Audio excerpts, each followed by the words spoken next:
Entrevista de actualidad, Panamá Hoy. 6:37 en Radio Panamá y un titular internacional dice revertir los efectos negativos del COVID-19 en América Latina y el Caribe en términos de productividad, empleo y capital humano podría tomar muchos años, según advierte el Fondo Monetario Internacional, un tema que nos preocupa y aquí en Panamá y del cual hemos hablado en este noticiero. Esta mañana está con nosotros René Quevedo, asesor de empresas. René, buenos días, gracias por acompañarnos. ¿Qué tenemos que hacer? Ya este diagnóstico del Fondo Monetario Internacional, creo que lo habías advertido en este mismo noticiero. Me gustaría enfocar la entrevista más en lo que debemos hacer para enfrentar esa crisis a todas luces ya una realidad. Sí, buenos días, Alexandra. Sí, efectivamente, bueno, el FMI confirma algo que ya sabíamos. En Panamá, concretamente, la situación es bastante complicada por el hecho de que Panamá tiene una economía cuyos empleos son 70% presenciales y el COVID es atacado fundamentalmente los sectores más vulnerables a las restricciones de movilidad.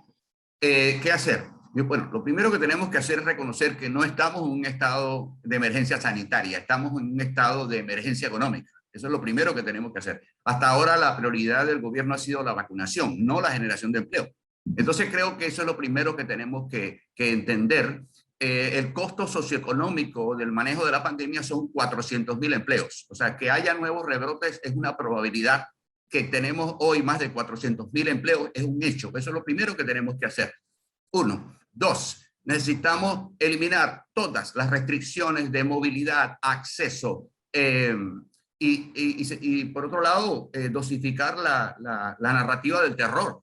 Cada vez que alguien habla de una nueva variante, alguien pierde el empleo. Tenemos que entender que Panamá, el sector privado, el año pasado se perdieron 289.000 empleos, pero la planilla estatal aumentó.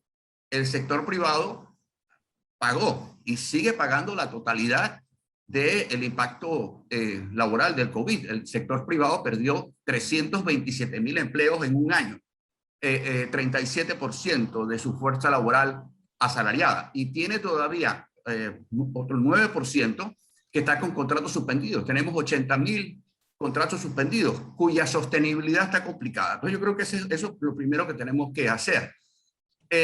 Y yo creo que definitivamente hay mucha incertidumbre y ese es el primer problema que tenemos que atacar. El peor enemigo de la reactivación es la incertidumbre.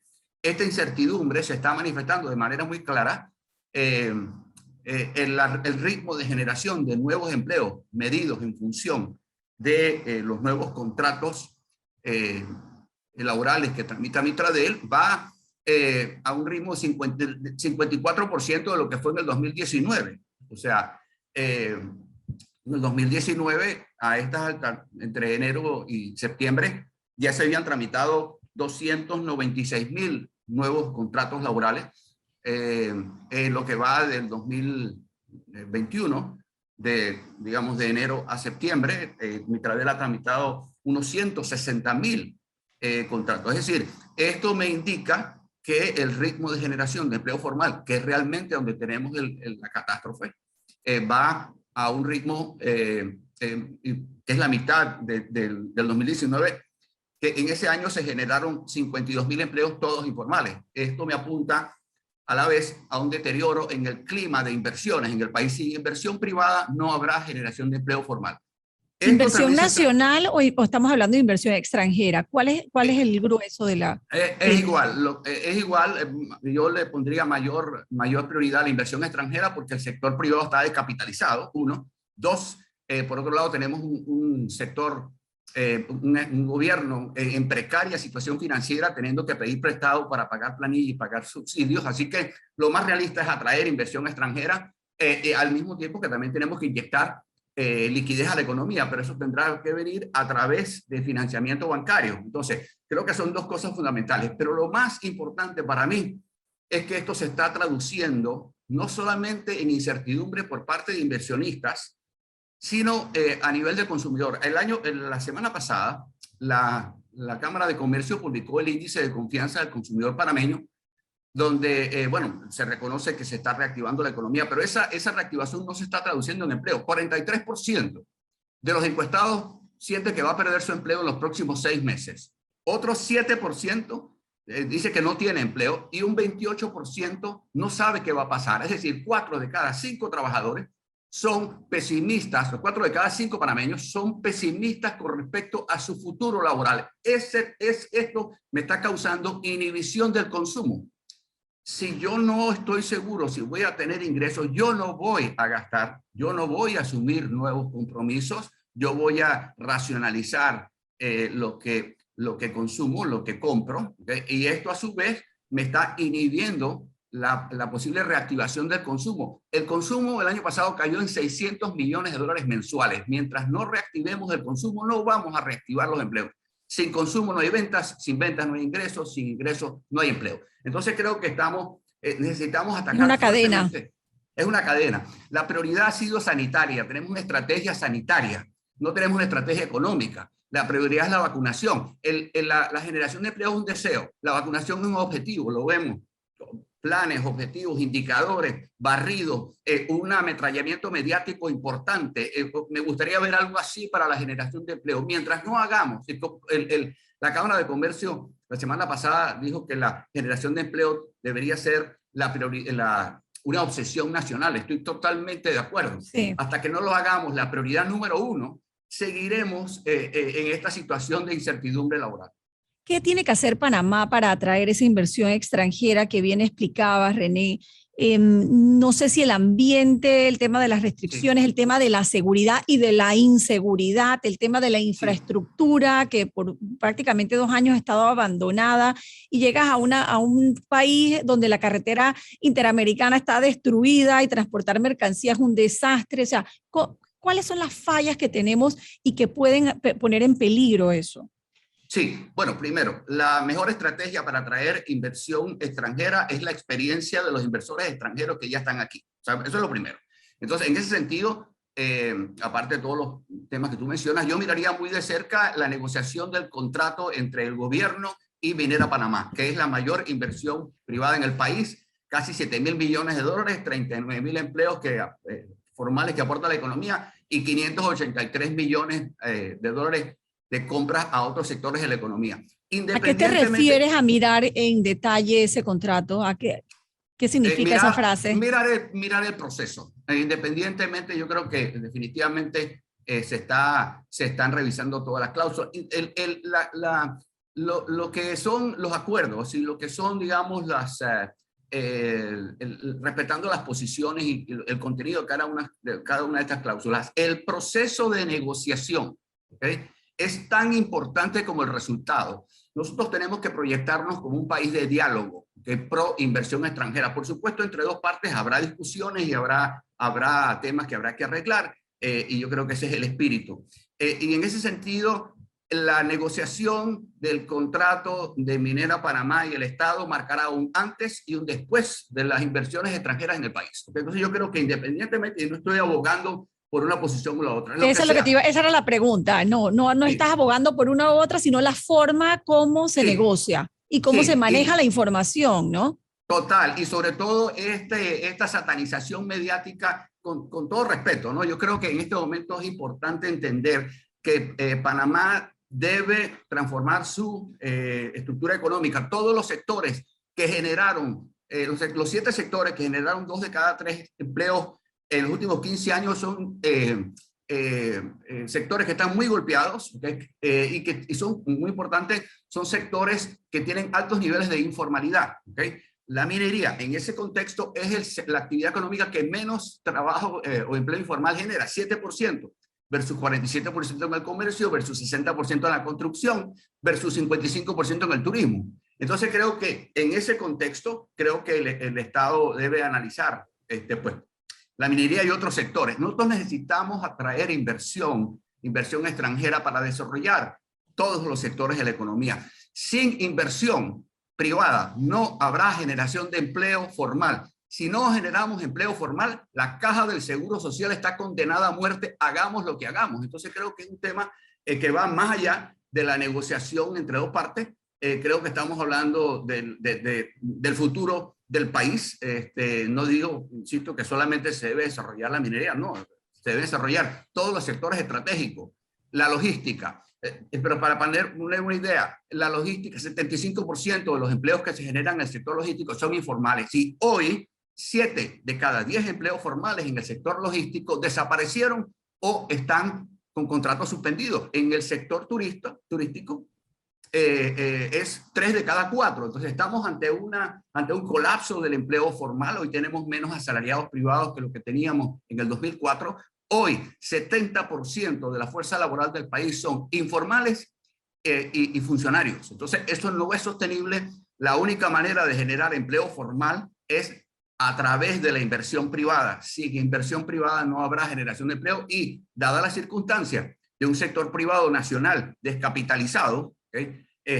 La atracción de inversión extranjera es una opción que tenemos, que no es la única obviamente, pero sí es algo a lo cual debemos prestarle mucha atención, porque en los últimos 30 años el crecimiento que ha tenido Panamá ha sido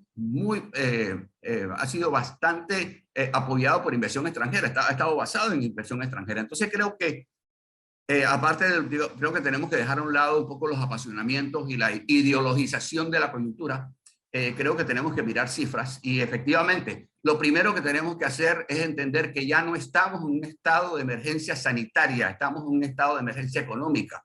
La generación de empleo tiene que ser la prioridad número 1, sin descuidar obviamente el aspecto sanitario, obviamente, pero estamos hablando de que hay un altísimo nivel, ya se han logrado hay logros importantes en materia sanitaria. Estamos hablando de un 75% de la población vacunada, han bajado los casos, ¿okay? El enemigo no es el virus, el enemigo es el hambre. Entonces creo que es importante que entendamos que ya ha habido un proceso muy fuerte de destrucción de empleo. Nada más mirando las cifras, a pesar del aumento de la planilla estatal, reponer los empleos que se perdieron en el 2020 nos va a tomar 6 años. Entonces, es un poco dentro del espíritu de la nota de ayer del Fondo Monetario. El impacto socioeconómico de la pandemia será muy superior al impacto sanitario, muy superior. Entonces, mientras más rápido entendamos que la prioridad es generar empleo, ¿okay? Más rápido podemos ponernos en ese camino. Este año va a haber crecimiento económico, sin embargo, esto no se va a reflejar en mejora en los niveles de desempleo. Hay mucha angustia, está el tema del fin de la moratoria, hay 300.000 clientes que no se han acercado a los bancos a hacer arreglos. Estamos hablando de la finalización del periodo para la suspensión de contratos, todavía tenemos 80.000 trabajadores con contratos suspendidos. O sea, hay muchos elementos de incertidumbre. Esto se está traduciendo en incertidumbre en los inversionistas y en incertidumbre en los consumidores. Y a esos aspectos que mencionas que aportan a la incertidumbre, ¿se suma de alguna forma el ambiente político, lo ocurrido en la Asamblea, lo que está pasando en la Corte Suprema de Justicia? ¿Cómo eso también impacta esa imagen, los Pandora Papers? O sea, ¿cómo todo eso, aunque a veces el panameño común no le presta tanta importancia y lo siente lejano o ajeno a su realidad, al final sí te impacta y te impacta directamente el bolsillo de cada uno? Claro que sí, o sea, de hecho, en marzo de este año, The Economist hizo un pronunciamiento para mí inédito, donde advirtió que el deterioro de la gobernabilidad y las presiones populistas sobre el gobierno representan un altísimo riesgo para las inversiones extranjeras en el país. Entonces, y es la segunda vez que se pronuncia. Ya en julio del año pasado había hablado de la pérdida de confianza en el gobierno. Ahora directamente lo centra el análisis y nos pone como el país más riesgoso. Bueno, el más riesgoso es Venezuela, pero nos da altísimos niveles de riesgo. Por el tema de la seguridad jurídica, ya hemos visto ejemplos de algunas instancias, la discusión de la ley 94 que le da facultades laborales a la ley de puertos del 2008, por ejemplo, ¿okay? El tema que hubo hasta hace poco con las escuelas particulares, etcétera. Yo creo que independientemente de esto, y ahí creo que el ambiente que se crea, el discurso de barricada, digamos, me parece muy bien para las graderías, pero no nos va a traer ni un dólar. ¿Okay? No hay nada más cobarde que el dólar. El inversionista, si no ve las cosas claras, no va a venir. Entonces creo que es importante porque tenemos al mismo tiempo países como nuestros vecinos de Costa Rica, que son hoy, proporcional a su economía, el país que más inversión extranjera está trayendo en el mundo. Entonces creo que... ¿Qué hizo Costa Rica para lograr eso? ¿Qué hizo Costa Rica que Panamá no hizo o Panamá no ha hecho? Bueno, lo primero, ellos obviamente tienen una actitud bastante, no de ahora, pro inversión extranjera, clarísima. O sea, yo creo que todo el marco para la atracción de inversión extranjera es muy fuerte. De hecho, por otro lado, tienen un alto nivel de educación en la mano de obra. Es un tema atractivo. De hecho, ya se han dado situaciones donde hemos perdido, bueno, el tema de hace años de la fábrica de Intel, que decidió ubicarse en Costa Rica. Más recientemente, el tema de Amazon, que nos vino acá a la zona libre de Colón, se fue para allá.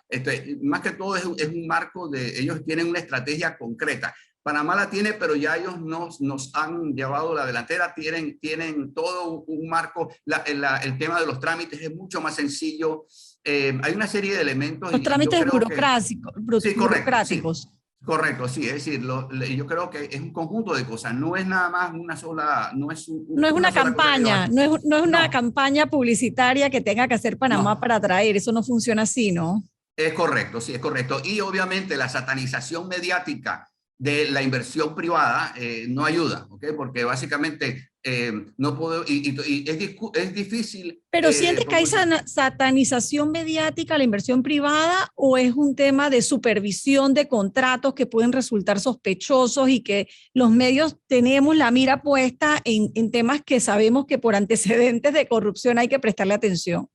Bueno, no, o sea, no, definitivamente creo que es un conjunto de cosas, pero insisto, ¿no? Yo creo que lamentablemente el discurso populista termina masacrando al trabajador humilde que dice favorecer. O sea, estamos hablando de que aquí hay un proceso de ideologización, ¿okay?, en contra de la inversión privada y en contra de la inversión extranjera. No podemos estar impulsando un discurso xenofóbico y decir que queremos atraer inversión extranjera. Manden la plata, pero no vengan. Yo creo que es importante, ¿no? Yo creo que es un conjunto de cosas. Yo lo pondría, creo que es un ambiente. ¿Cómo dicen? Nosotros estamos más preocupados de buscar culpables que de encontrar soluciones a un problema que no entendemos. ¿Okay? Entonces yo creo que, entonces hemos llegado hay un nivel altísimo de polarización. Creo que hay un discurso que apela a las emociones, no a las razones. Si nosotros, insisto, no atraemos inversión, no habrá empleo formal. Seguiremos, como dije antes, 70% de la fuerza laboral del país son informales y funcionarios. Hoy los asalariados del sector privado son 30% de la fuerza laboral del país. En el 2013 éramos 53%. Entonces, perdimos 20 puntos en 7 años. Entonces, yo creo que con respeto a todas las posiciones, porque al final del día estamos en un país libre, no puede ser un discurso destructivo. ¿Okay? Yo creo que si destruimos la inversión privada, destruimos empleo formal. Y en los últimos 10 años, 92% de todos los empleos que se crearon fueron informales y el otro 8% fueron aumentos en la planilla estatal. Los aumentos en la planilla estatal están enmascarando la pérdida de capacidad de la economía para generar empleo formal, lo cual apunta directamente a un deterioro en el clima de las inversiones en el país, y es un tema que tenemos que atacar, ¿no? Como dije antes, el peor enemigo de la reactivación es la incertidumbre. René, para finalizar, consejos puntuales a esas personas que están buscando trabajo, esos estudiantes que están por terminar su carrera universitaria y que no saben lo que les viene, o aquellos que están con esa incertidumbre de si van a mantener su puesto de trabajo o no. ¿Qué consejo práctico le puedes dar? Emprender. ¿Okay? De hecho, ya 92% de todos los empleos que se generan en el país en la última década han sido emprendimientos. El problema que tenemos es una estigmatización mediática del emprendimiento como empleo informal. Pero ¿quiénes son los informales? Uno, empleados sin contrato laboral, los independientes, aunque coticen y paguen impuestos. Yo soy informal. Patronos con menos de 5 trabajadores 4 empleadas domésticas y trabajadores familiares. Ese el grupo poblacional ha aportado 9 de cada 10 empleos en los últimos 10 años. Busquemos la manera, de mecanismo, ya la gente la está haciendo, o sea, no estoy hablando de algo nuevo. Mucha gente, el problema hay que seguir haciéndolo. Sí, que hubo con el COVID es que sí, aumentó la informalidad, pero no fue que agregó empleo informal, sino que destruyó empleo formal. Claro. Entonces creo que definitivamente hay cambios de oportunidad, hay nuevas necesidades. El problema es que nuestro sistema educativo, que históricamente ha estado divorciado de la realidad laboral del país, nos enseña a buscar empleo, no a buscar oportunidades. Entonces creo que en esto, a Dios gracias, yo creo que el país está emprendiendo. El año pasado hubo algo así como 50,000 nuevos avisos de operación. La gente no se está quedando cruzada de brazos. Entonces, y yo creo que es importante, nuestro futuro depende de nuestra capacidad para emprender. El empleo asalariado va a seguir disminuyendo. Por supuesto que tenemos que tenemos que ponerle una señal de urgencia a ese tema, porque no podemos seguir perdiendo trabajadores formales. Cada dólar de trabajo del asalariado privado aporta 26 centavos a las finanzas del Estado. El salario del funcionario también, pero el Estado es el empleador, así que eso es sacarse de un bolsillo para metérselo en el otro. Estamos ante una coyuntura crítica, nosotros tenemos que decidir qué tipo de país queremos en este momento. Es momento de unir, no es momento de dividir. Necesitamos consenso, necesitamos liderazgo, necesitamos gente que nos una, no que nos divida. Si seguimos dividiéndonos, el virus ya ganó. ¿Okay? Yo creo me quedo con esa conclusión, René. Me encanta esa conclusión, me quedo con esa. Y lamentablemente tengo que despedirte porque tengo información que se está generando de última hora. Pero gracias por la invitación. Agendamos otra entrevista más adelante. Claro 6:59 minutos.